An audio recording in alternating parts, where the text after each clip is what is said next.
Periodismo objetivo, responsable y equitativo.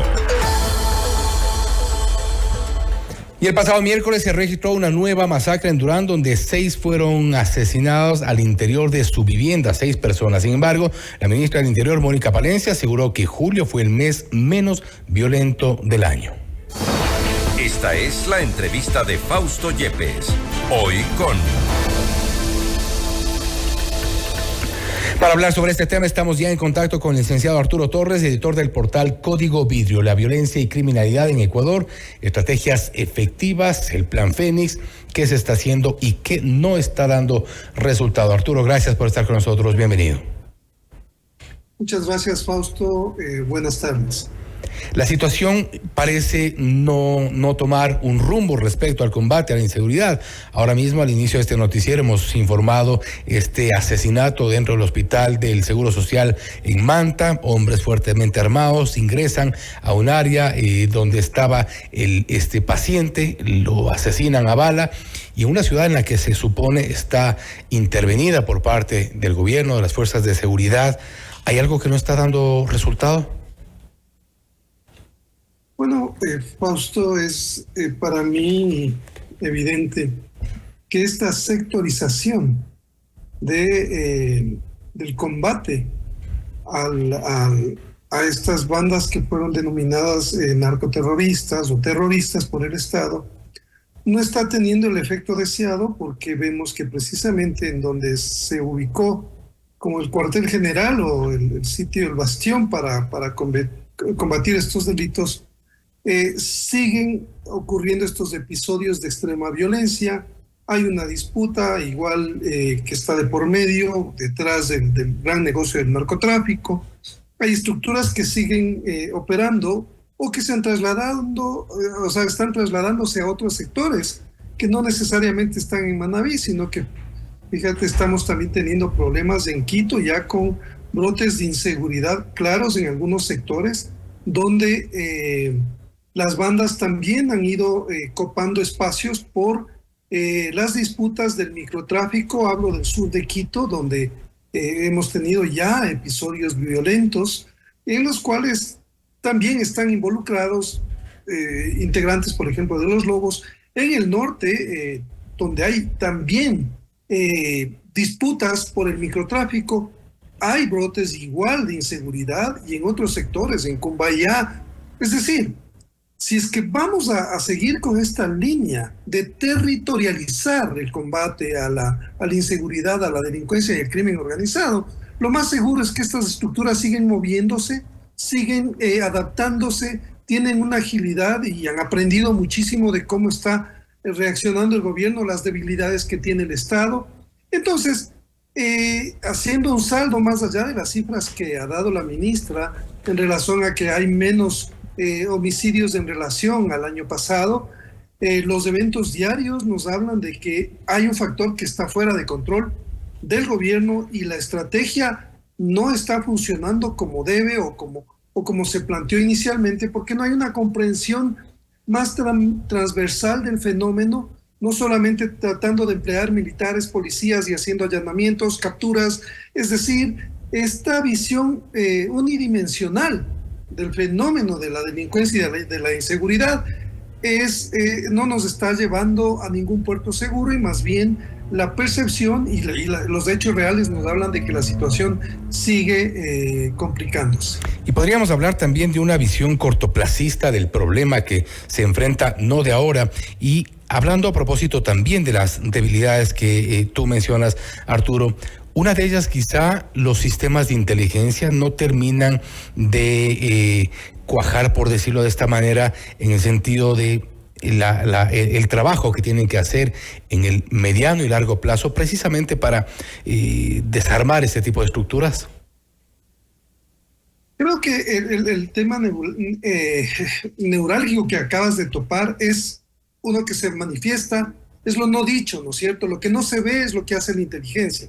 Y precisamente cuando hay buena inteligencia, es decir, cuando hay un buen levantamiento de información relevante para generar escenarios que nos puedan ayudar a atacar las estructuras que generan estos fenómenos de inseguridad en diferentes provincias del país, en Quito, en Guayaquil, en Manta, con diferentes particularidades. Esto precisamente es lo que nos indica que el sistema de inteligencia está fallando, no hay conexión efectiva entre Fuerzas Armadas, policía y otras entidades encargadas de tener información clave para identificar cómo se van manifestando estas organizaciones delictivas a diferentes niveles. Por ejemplo, solo para citar un tema que para mí es preocupante, el que al frente del CIES, es decir, de la Secretaría de Inteligencia, del Centro de Inteligencia, siga estando el ministro de Gobierno, en medio de una complejidad que hemos enfrentado durante tanto tiempo. Sin embargo, el ministro de Gobierno sigue siendo el titular del CIES.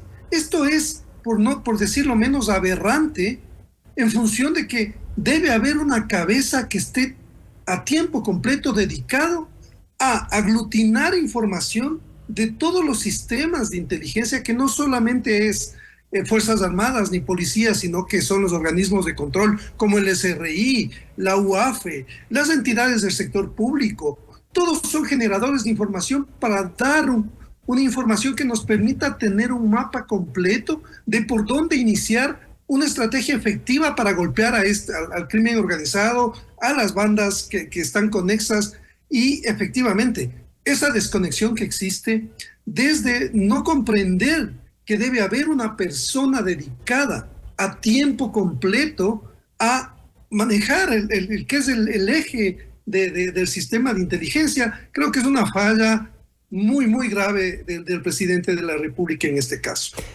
Falla y además un desconocimiento desde la estructura del Ejecutivo, porque y fue viral, lamentablemente viral esta semana, las declaraciones del gobernador del Guayas, Vicente Aguad, cuando se refería a la situación en Durán. Decía que no pueden estar de niñeras, es decir, y esto causó indignación, por decirlo menos, en la gente, porque no se trata de eso, sino de que el gobierno asuma una responsabilidad que además fue por la que la gente los eligió. Es el tema por el que, o sea, es un tema neurálgico que está generando problemas a todo nivel. Es decir, si no tienes seguridad no puedes trabajar con tranquilidad, las empresas no pueden emprender, por eso tenemos un estancamiento económico, no hay crecimiento económico, es decir, la variable de la seguridad influye directamente en el desarrollo del país. Y claro, esto no está siendo comprendido, creo yo, de manera eficaz o de una manera mucho más clara desde las cabezas del gobierno, empezando por el presidente de la República, que ha delegado toda la responsabilidad a los militares y a los policías. Este creo que es un error de entrada, y por supuesto de quienes acompañan al presidente, que no le pueden dar la información para decirle: a ver, estamos cometiendo errores aquí. O sea, esto es persistente y sistemático, el enfoque de creer que militarizando el problema de la seguridad se va a dar como esta percepción de que las cosas están cambiando, y precisamente ese es un factor que creo yo se va a ir revirtiendo y le va a rebotar al presidente, porque no olvidemos que está ya prácticamente en campaña electoral, en vías a buscar la reelección, y este factor creo que distorsiona mucho el sentido de una política que tiene que ser mucho más coherente, mucho más modesta y menos visible publicitariamente, que es lo que un poco se está tornando este manejo de la seguridad con mucha espectacularidad y resultados efectivos que logren realmente devolver la calma a ciertos sectores no se ven todavía.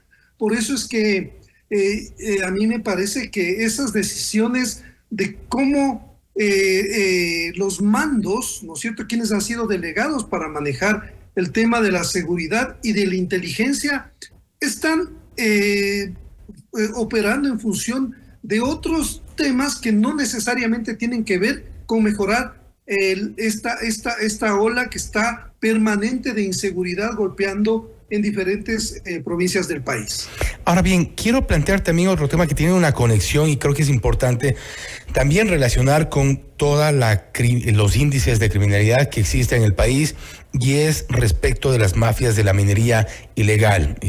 Coincidirá conmigo quizá y también evidentemente quiero tu apreciación respecto de la conexión que tienen este tipo de mafias de la minería ilegal con las bandas de delincuencia organizada, los grupos de delincuencia organizada que operan en el resto del país. Mucho de esto se financia precisamente con este tipo de actividades. Y hago esta referencia por una publicación reciente del portal Código Video, precisamente a propósito del tsunami que causó la separación de 19 cabezas de 3 agencias que controlan los sectores minero y energético. Nos referimos a las zonales de la Agencia de Regulación y Control. ¿Por qué de esto y qué relación puede tener con todo el contexto de inseguridad?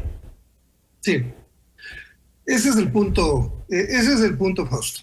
O sea, ¿qué es lo que se manifiesta y lo que se ve? Que hay grupos de crimen organizado disputándose territorios, hay violencia, eso es lo que se ve. Uh-huh. Lo que no se ve es que los operadores del crimen organizado y de los grupos criminales están dentro del Estado. Eso es lo que no se ve y tampoco se aborda a fondo. Creo que el gobierno también tiene una gran dificultad para desmantelar las redes de corrupción que operan con el crimen organizado. Entonces, lo que vemos es, por ejemplo, los lobos, que son protagónicos en el tema de la minería ilegal, ¿no es cierto? Convenientemente aparecen como los responsables de todo lo que ocurre en minería ilegal. Pero ellos solamente son un eslabón más de este fenómeno. Hay estructuras mucho más poderosas, invisibles, que están dentro del Estado y que conectan con sectores económicos, políticos, que tienen muchísimos intereses alrededor del tema minero. Y, como digo, hay conexiones que siempre se trazan, y en este esquema no vemos acciones, digamos, efectivas, concretas, transparentes, para erradicar y purgar a esas estructuras criminales que están dentro del Estado. Esto a todo nivel, Fausto, no solamente a nivel de la minería. Este caso que acabas de mencionar nos ayuda a entender el problema que estamos enfrentando. El problema está dentro del Estado y fuera como una manifestación de la debilidad institucional para poder abordar, digamos, coger el sartén por el mango, más allá de los intereses políticos que hay detrás por ejemplo, del oro, que mueve cientos de millones de dólares y un poco está topando intereses mucho más grandes que no los vemos. Y aquí quisiera poner en contexto para quienes nos escuchan la situación del oro. Ecuador estaría convirtiéndose prácticamente en una especie de lavandería de oro. ¿Y a qué me refiero con esto? Los certificados de exportación se ha determinado, de acuerdo a publicaciones de investigación periodística, que son muchos más del oro que realmente se produce en el país. Es decir, a través de exportadoras legalmente constituidas como empresas, como tales, pero que no se dedican a la producción de oro, se está exportando más oro del que se produce. Y ahí se produce esta suerte de lavado de oro a través de estructuras incluso dentro del Estado. Sí, los nodos que conectan y que son parte de todo este esquema corrupto que ha sido aprovechado de nuevo por la débil institucionalidad o porque los operadores están ahí vinculados a estas organizaciones desde hace muchos años, Fausto, porque no olvidemos que también hay una estructura legal que se montó desde el año 2016, 2015, para precisamente facilitar todas estas actividades alrededor de dar concesiones, dar títulos mineros y que luego puedan también participar, por ejemplo, en la comercialización del oro, que es lo que tú estás topando sobre los certificados de exportación, ¿no es cierto? Los permisos de exportación que se expiden sin ninguna curaduría ni ninguna... Desde las zonales de las agencias de regulación. Es así. O sea, creo que cuando topamos esto de los grandes intereses que hay en el manejo de las exportaciones y de estos huecos que no coinciden, ¿no es cierto? O sea, las grandes exportaciones evidencian que muchas de esas exportaciones provienen de la minería ilegal, ¿no es cierto? Pero como no hay una verificación, un control, un cruce de información desde el Estado, entonces, claro, tú puedes declarar que estás mandando 10 toneladas de oro cuando realmente estás mandando 20 y no hay ningún problema porque esa es una declaración como una declaración notarial. El notario no puede verificar que lo que tú dices es cierto. Él solamente da fe que tú firmaste el documento. Pero en este caso, el Estado se ha convertido en un notario con cero intervención ni verificación de lo que pasa alrededor del manejo de la minería y específicamente del oro, que está en un contexto también, Fausto. Este es un problema regional que se vive con gran repercusión también en Perú, en Bolivia y en Colombia. Entonces hablamos de mafias transnacionales que ya saben y conocen efectivamente cómo opera este esquema en diferentes países, y en el Ecuador lo conocen al revés y al derecho y saben de qué pata cojeamos, y por eso han aprovechado para permear las estructuras y dejar el control en cero, ¿no es cierto? Y básicamente operando en función de esos intereses mafiosos. ¿Y quiénes dan estos certificados? Las propias agencias de regulación o sus zonales hasta hace poco. Las zonales, que son tan discrecionales y que básicamente lo que a mí también me admira es que la Fiscalía no haya entrado a investigar. Fíjate, en otros casos entran a investigar de oficio otros temas que tienen otra connotación, pero este es un problema tan grave de la minería ilegal, que ya vemos las repercusiones que tiene a nivel ambiental, cómo deteriora las condiciones de las comunidades porque las vuelve esclavas de estas actividades, y cómo extorsionan a las empresas, no solamente mineras, sino otras que se opongan a estas actividades. O sea, el daño que la minería causa a nivel de toda la sociedad, de la comunidad, que todavía no se ha dimensionado adecuadamente, no creo que está teniendo un tratamiento a esa altura, a pesar de que el gobierno mismo, hay gente que está trabajando y que ha tomado decisiones para armar un plan para enfrentar a la minería ilegal. Sin embargo, en este momento, Fausto, hay una disputa entre los operadores que están dentro del Estado y están, digamos, trabajando para estas mafias que se han instalado durante muchos años en el manejo y en la exportación de oro, la producción, el manejo en las plantas de beneficio, y estos funcionarios que realmente tratan de hacer bien las cosas, ¿no es cierto?, que tratan de enfrentar el problema. Sin embargo, eso todavía no vemos que se decante políticamente con una decisión del presidente para ir de lleno a limpiar, a purgar estas estructuras criminales que están lucrando de un gran negocio hace mucho tiempo. Volvemos entonces al tema inicial. Mafias, minería ilegal, grupos de delincuencia organizada, violencia, criminalidad, no se resuelven con patrullajes de fin de semana. No, se resuelven con información, con diagnóstico, con una operación quirúrgica técnica, con voluntad política y con sumar esfuerzos de la gente que realmente, y de los técnicos y funcionarios que estén comprometidos y entiendan que el problema más, digamos, más importante también está dentro de casa. Si es que no purgamos la casa, difícilmente vamos a poder evitar que sigan sucediendo todos estos problemas que son parte ya de una normalidad trágica para el país, que no logra salir ni sortear este fenómeno de inseguridad y de violencia que vivimos aceleradamente después de la pandemia. Esperamos, ojalá, nuevas direcciones en cuanto a este combate a la inseguridad. Arturo, nuevamente gracias por haber estado con nosotros.